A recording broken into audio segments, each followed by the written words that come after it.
type of person Al was. Stopped and said hello to him.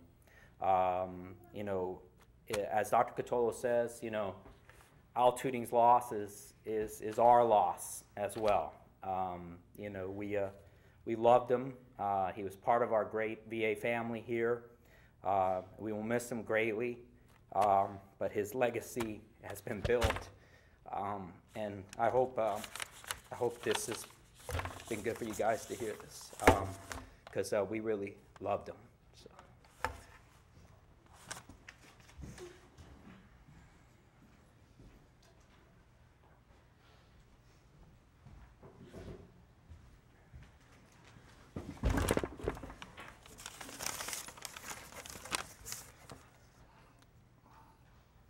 Dear to Tutings and honored guests, I'm one of the newest member of the VA family.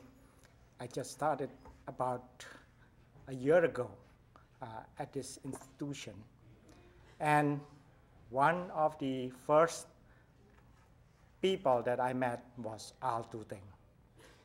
And we heard at the memorial service a few weeks ago, Kathy was mentioning that Al was always available for the family.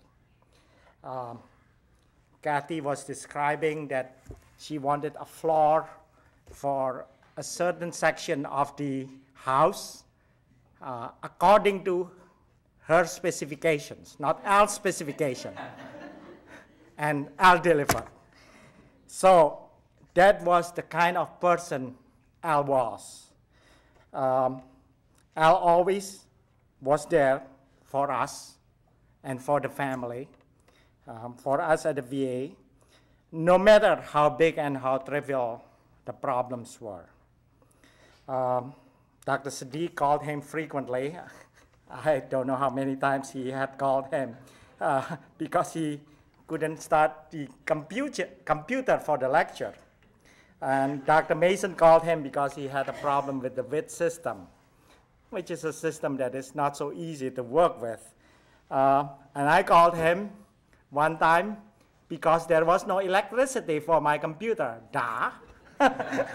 You know, turn on the switch and plug in the computer.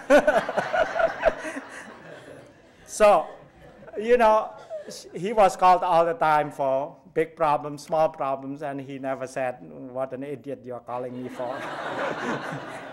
So Al was always there, just like a firefighter, extinguishing all the fires. Small, big, doesn't matter. He would handle it.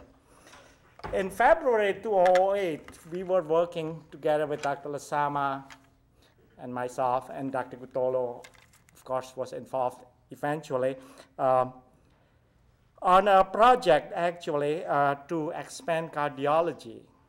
And I could tell you that without Al, this project could not have been completed.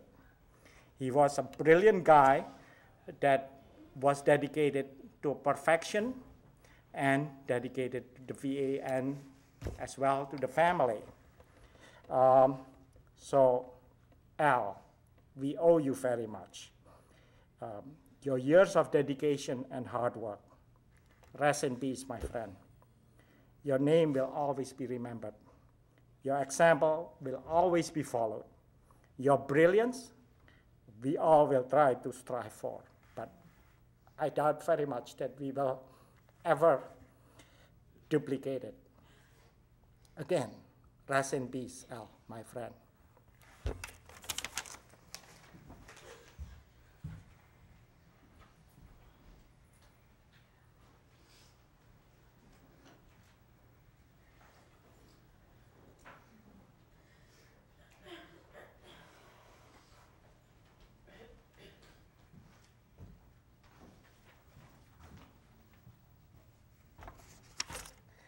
Hi.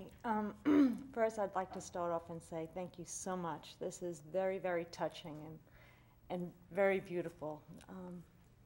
I was a lucky person to be working here, not only with such compassionate people, but also being able to do a job that he really enjoyed.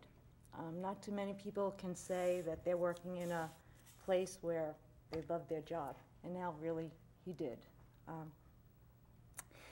Grieving is a difficult process, and hearing all of your memories and reading a lot of the letters that I received, it gives me an insight to, as you had said, his family here. Because when he came home, it was family time. It didn't always overlap.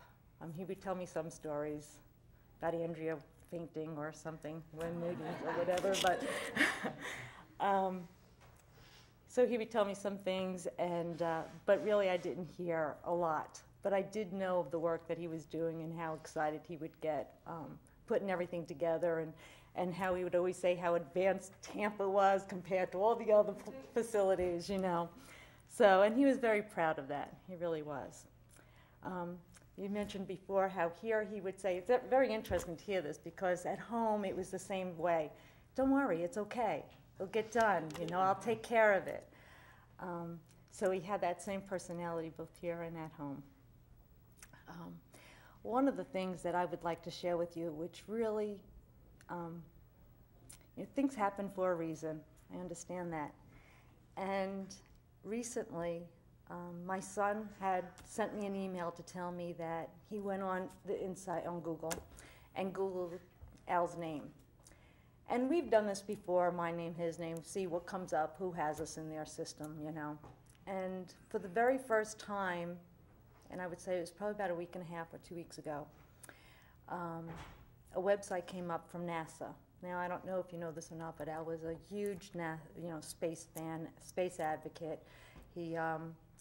We went to Kennedy Space Center for Father's Day. He got a membership there, and since Father's Day, he's been there like 3 times already, you know. I know he's learning something, you know. He was like, yeah, let's go. And I think one of those pictures show he's with actually my nephews.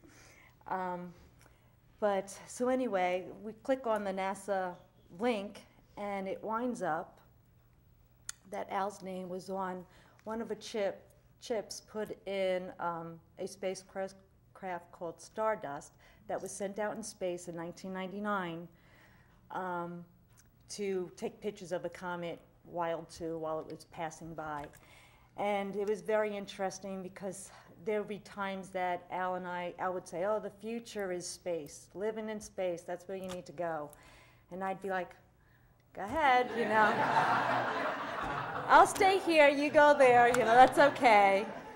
And little did I realize that his name is in space, and quoting from the website, it's going to be in space forever. So it's very important to me to know that Al obtained his goal to live in space, obtained his goal having a family, and being able to have a job that he really, really enjoyed. I want to thank all of you, really from the bottom of my heart and my family, with all the support that you've given through this difficult time. Thank you very much.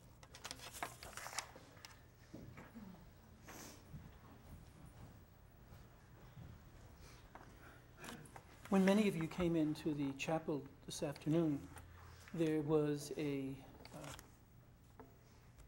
poster board, I suppose, back there